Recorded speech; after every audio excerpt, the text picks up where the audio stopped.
Hi! Welcome to my YouTube channel. ఈరోజు నేను స్టూడెంట్స్‌కి అడ్వైస్ ఇద్దాం అనుకుంటున్నాను. ఎగ్జామ్స్ అప్పుడు ఎలా ప్రిపేర్ అవ్వాలి? Not only medical students, A kind of student అయినా ఎగ్జామ్స్‌కి ప్రిపేర్ అయ్యేటప్పుడు ఎర్లీగా స్టార్ట్ చేసుకోవాలి ప్రిపరేషన్ అనేది. కొంచెం స్ట్రాటజికల్‌గా ప్లాన్ చేసుకోవాలి. స్టడీ షెడ్యూల్ ఉండాలి. అంటే ఈరోజు నేను ఇది చదువుకుంటాను, ఈరోజు నేను ఇది చదువుకుంటాను, రేపు ఇది చదువుకుంటాను, ఎల్లుండి ఇది చదువుకుంటాను అనేది ఒక షెడ్యూల్ వేసుకోవాలి. యాక్టివ్ లెర్నింగ్ ఉండాలనమాట. సపోజ్ ఫ్లాష్ కార్డ్స్ ఉండాలి కొన్ని, లేకపోతే టీచింగ్ మెటీరియల్ ఉండాలి, దానికి తగ్గ బుక్స్ ఉండాలి. సో, కొన్ని పాస్ట్ పేపర్స్ ఉంటాయి కదా! ఓల్డ్ పేపర్స్, ఆ క్వెషన్ పేపర్స్‌ని టైమర్ పెట్టుకుని ఆన్సర్ చేయగలగాలి. చేయలేకపోతే డిసప్పాయింట్ అవ్వకూడదు. మళ్ళా ట్రై చేసుకోవాలి సెకండ్ టైమ్. పెన్సిల్‌తోనో, దేనితోనో మార్చేస్తే చెరిపేసి మళ్ళా రీరైట్ చేసుకోవచ్చు.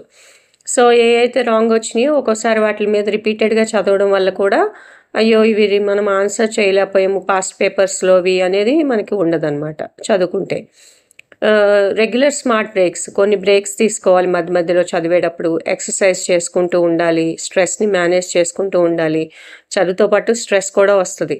సో, ఎంతసేపు చదివామో దానికి తగ్గ స్ట్రెస్ మేనేజ్‌మెంట్ చేసుకుంటూ ఉండాలి. ఎఫెక్టివ్ స్టడీ ప్లానింగ్ అంటే ఏ సబ్జెక్ట్స్ మీకు స్ట్రెంగ్త్స్ ఉన్నాయి, ఏ సబ్జెక్ట్ మీరు వీక్, అవి చూసుకొని దాన్ని బట్టి రీడింగ్ చేసుకోవాలి.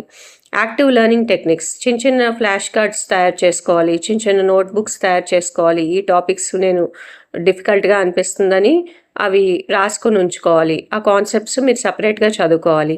ఒకవేళ చదువుకునేటప్పుడు మీరు మైండ్ రీడింగ్, ఐ రీడింగ్ చేసినా మీకు అవ్వట్లేదు అంటే రీడ్ అలౌడ్ అనమాట.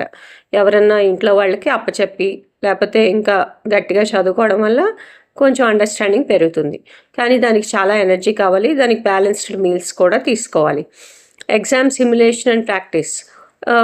ఎగ్జామ్‌కెళ్ళే ముందు మీరు పాస్ట్ పేపర్స్ చేసే ముందు 2 టైమ్స్, 3 టైమ్స్ ఆ ఎగ్జామ్ రాసినట్టు మీరు ఫీల్ అయితే ఎగ్జామ్ టెన్షన్ కూడా ఉండదు. Stress and time management.